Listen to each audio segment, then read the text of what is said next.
Hello everyone, आज हम पढ़ने वाले हैं एपीआई के बारे में कि एपीआई क्या चीज़ होती है। चलो स्टार्ट करते हैं। एपीआई, पहले तो एपीआई की फुल फॉर्म क्या होती है वो पढ़ते हैं। एपीआई की फुल फॉर्म होती है एप्लीकेशन प्रोग्रामिंग इंटरफेस। ठीक है, इन सिंपल टर्म में बता दूं कि एपीआई का काम होता है, एक एपीआई एक मैसेंजर होती है जो हमारा रिस्पॉन्स है, जो भी हमारा क्वेश्चन होगा उसका आंसर प्रोवाइड करवाने के लिए या दो डिवाइसेस के बीच में कम्युनिकेशन करवाने के लिए यूज़ की जाती है। ठीक है, यहाँ पे भी लिखा हुआ है कि API is like a messenger between two software system, it allow them to talk to each other and share data. API, अगर मेरी कोई भी वेबसाइट है या फिर कोई भी बटन है, मैं बटन पे क्लिक करता हूँ, मतलब मैंने कोई ना कोई इन्फॉर्मेशन या रिस्पॉन्स जनरेट किया, रिक्वेस्ट जनरेट की, वो रिक्वेस्ट पे क्लिक करते ही बाकी बैकएंड क्या करता है, एपीआई को हिट करेगा। एपीआई क्या करेगी, एपीआई उस पर्टिकुलर जो भी मैंने बटन पे क्लिक किया है उसकी प्रोसेसिंग करेगी कि इसकी क्या रिक्वेस्ट होनी चाहिए, बैकएंड में जो भी डिसाइड होगा वहाँ से मुझे रिस्पॉन्स ला के देगा। ठीक है, सिंपल एक्सप्लेनेशन देख लेते हैं। जैसे हम एक रेस्टोरेंट का एग्जांपल ले लेते हैं। ठीक है, यहाँ पे भी पूरे का पूरा लिखा हुआ है, मैं आपको सिंपल लैंग्वेज में बता देता हूँ इसी में। ठीक है, जैसे हम एक रेस्टोरेंट का एग्जांपल लेते हैं। जैसे कोई भी कस्टमर है, मतलब मैं एक कस्टमर हूँ, मैं उसके ऑर्डर की मेन्यू से मैं किसी रेस्टोरेंट में जाता हूँ, वहाँ पे मैं वहाँ से कोई भी मेन्यू से कोई भी फूड सेलेक्ट किया और वहाँ पे वेटर्स होते हैं, वेटर को बताऊंगा कि मुझे ये वाला फूड ला कर दे दीजिए। मैं पिज़्ज़ा को ऑर्डर करता हूँ, मैं डायरेक्टली किचन में नहीं जाऊँगा पिज़्ज़ा का ऑर्डर देने के लिए, मैं वेटर को कहूँगा। वेटर क्या करेगा, मेरा मैसेंजर का काम करेगा। वेटर मुझसे रिस्पॉन्स लेगा, मतलब वेटर मुझसे ऑर्डर पिक करेगा, फिर वो जाएगा किचन में, किचन वहाँ से प्रिपेयर करेगा फूड, पिज़्ज़ा या जो भी मैंने फूड ऑर्डर किया होगा, और वेटर मुझे वो लाकर वापस कर देगा, मतलब मेरा रिस्पॉन्स मुझे आउटपुट लाकर दे देगा जो भी मैंने रिक्वेस्ट जनरेट की थी। ऐसे ही एपीआई भी सेम ही काम करती है। So you never need to go to into kitchen, the waiter handle the communication. Similarly, app and website use APIs to get information from other system. APIs का काम भी सेम होता है, वो हमें इंफॉर्मेशन लाने के लिए यूज़ की जाती है हर एक वेबसाइट के अंदर।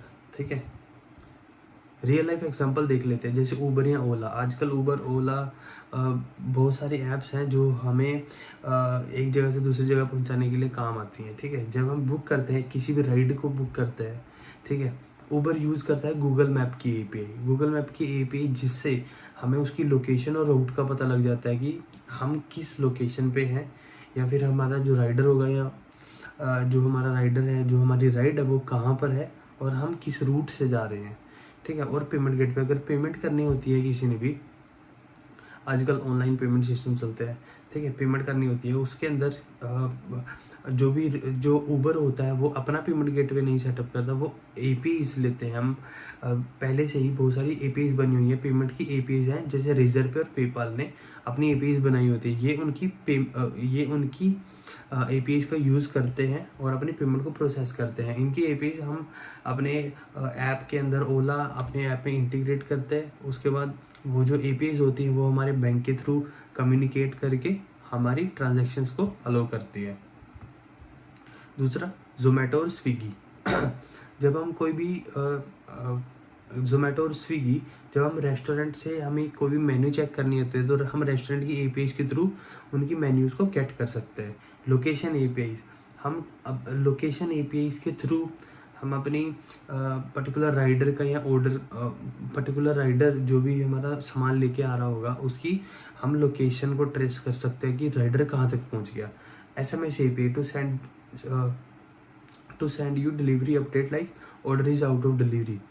वहाँ पे सेंड मैसेज की एपीआईज होती हैं। जैसे कि अगर कोई भी किसी भी जो वेंडर होते हैं, मतलब जो भी रेस्टोरेंट होगा, रेस्टोरेंट ने वहाँ पे बटन पे क्लिक कर दिया कि जो भी आपका ऑर्डर था वो मैंने राइडर को दे दिया और आउट ऑफ डिलीवरी हो गया, तो वहाँ पे जो रिक्वेस्ट जनरेट होगी, जब रेस्टोरेंट वाले बटन पे क्लिक करेंगे कि हाँ मैंने सेंड कर दिया, तो कस्टमर के पास ऑटोमेटिकली रिस्पॉन्स चला जाएगा कि हाँ, जब कस्टमर के पास रिस्पॉन्स चला जाएगा, हाँ ये मेरा फूड आउट ऑफ डिलीवरी हो गया, अब मैं उसको ट्रैक कर सकता हूँ। उसके बाद देखते हैं real life example, weather API. जैसे हमारे मोबाइल है, मोबाइल के अंदर बहुत सारे ऐप्स होते हैं जहाँ पे हम वेदर देख सकते हैं। ठीक है, जहाँ पे वेदर पता लग जाता है, टेम्परेचर पता लग जाता है, आजकल ये क्या मौसम होगा, धूप होगी या कुछ भी होगी, वो सारा कुछ वेदर एपीआई के थ्रू हम फेच कर सकते हैं। इंस्टाग्राम लॉगिन और अनदर ऐप, व्हेन यू जब कोई भी आजकल थर्ड पार्टी, जब हम अपनी वेबसाइट के अंदर इम्प्लीमेंट करना चाहते हैं कि लॉगिन थ्रू इंस्टाग्राम या कोई भी फेसबुक, तो हम इसके अंदर एपीआई इम्प्लीमेंट करते हैं वेबसाइट के अंदर कि जब भी उस पर्टिकुलर आईडी के थ्रू यूज़र या यहाँ पे कोई भी पर्टिकुलर आईडी के थ्रू हम वेबसाइट के अंदर इम्प्लीमेंट करें, वेबसाइट क्या करेगी, इंस्टाग्राम की एपीआई को यूज़ करेगी, इंस्टाग्राम की एपीआई यूज़ करेगी ताकि इंस्टाग्राम से वो इंस्टाग्राम के साथ कम्युनिकेट करके कि ये पर्टिकुलर यूज़र आपकी यूज़र डेटाबेस में एग्जिस्ट करता है या नहीं करता। अगर एग्जिस्ट करेगा तो वो डायरेक्टली लॉगिन हो जाएगी हमारी वेबसाइट के अंदर, ठीक है। So how API work step by step. Sir API work कैसे करती है, पहले रिक्वेस्ट जनरेट होगी, मतलब अगर मेरे पास कोई भी बटन है, मेरे पास कोई भी वेबसाइट है, वेबसाइट पे मेरा बटन बना हुआ है सबमिट फॉर्म का, ठीक है, सबमिट फॉर्म हो जाएगा, वहाँ पे मैं बटन पे सारी डिटेल्स फिल आउट करता हूँ, उसके बाद मैं बटन पे क्लिक करता हूँ। बटन पे क्लिक करना मतलब मैंने रिक्वेस्ट जनरेट कर दी, ठीक है। Your app send a request to the another server, मैंने बटन पे क्लिक किया, मेरी रिक्वेस्ट जनरेट होगी, प्रोसेसिंग वो बैकएंड में जाएगी, बैकएंड में प्रोसेसिंग चलेगी, जो भी अगर मैंने डेटा सेव करवाना होगा या कोई भी डेटा फैच करना होगा या डाउनलोड करना होगा कुछ भी, वो वाला सर्वर प्रोसेसिंग में टाइम लगाएगा कि हाँ ये कि इस पर्टिकुलर यूज़र की ये वाली रिक्वेस्ट है, और रिस्पॉन्स जो भी मैंने डेटा मंगवाया होगा, अगर डेटा वहाँ पे एग्जिस्ट कर रहा होगा तो मुझे डेटा मिल जाएगा, नहीं तो कोई ना कोई मेरे को मैसेज मिल जाएगा कि हाँ ये चीज़ तो आपका रिस्पॉन्स ये है, ठीक है। इफ एग्जांपल लेते हैं, अगर travel app want to show you current weather in Paris, अगर ट्रैवल ऐप हमें पेरिस में करंट लोकेशन करंट वेदर बताता है, तो कैसे रिक्वेस्ट जनरेट होगी, पहले इट सेंड रिक्वेस्ट, ये रिक्वेस्ट सेंड करेगा to open weather API, open weather API को रिक्वेस्ट सेंड करेगा, गेट द डाटा गेट करेगा और हमें आउटपुट लाकर दिखा देगा, ठीक है। Why APIs are why APIs are most important in 2025? They connect system without rebuilding everything. मतलब ये सिस्टम को मतलब यहाँ पे हम APIs का यूज़ कर सकते हैं, हमें खुद बनानी नहीं पड़ेगी, हम थर्ड पार्टी APIs को यूज़ कर सकते हैं अपने सिस्टम में, ताकि डेवलपर का टाइम भी बचे, safe development time, enable automation और बैकबोन और मॉडर्न एपीआई।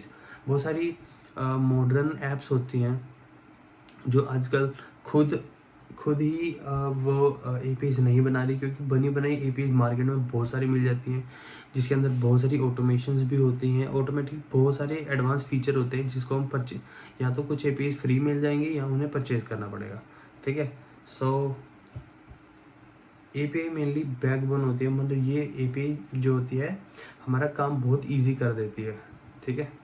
सो चलिए गाइस, होप आपको समझ आ गया होगा एपीआई का क्या फुल फॉर्म होती है। अगर कुछ भी डाउट होगा तो प्लीज़ कमेंट सेक्शन में बता देना, और इसको आपके डाउट को क्लियर करने के लिए ज़रूर आगे कम्युनिकेट करेंगे। Bye bye.